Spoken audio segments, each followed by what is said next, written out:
Enam.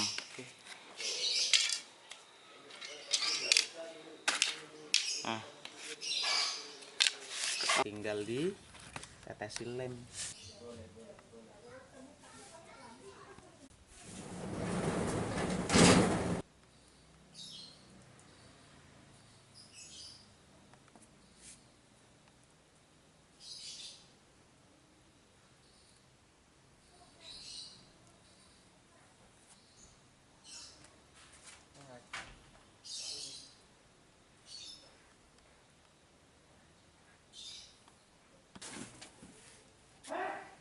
Sini. Habis itu dia mau balik, busur sama anak panahnya ditinggal di sini.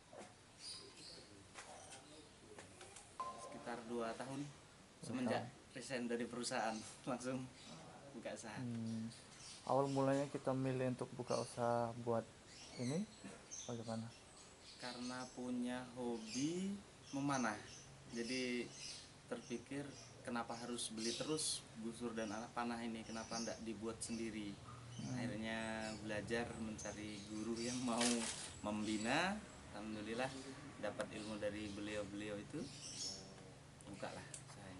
Kalau anak panah itu yang ramin 350-an sampai 450-an, bahan bulu impor.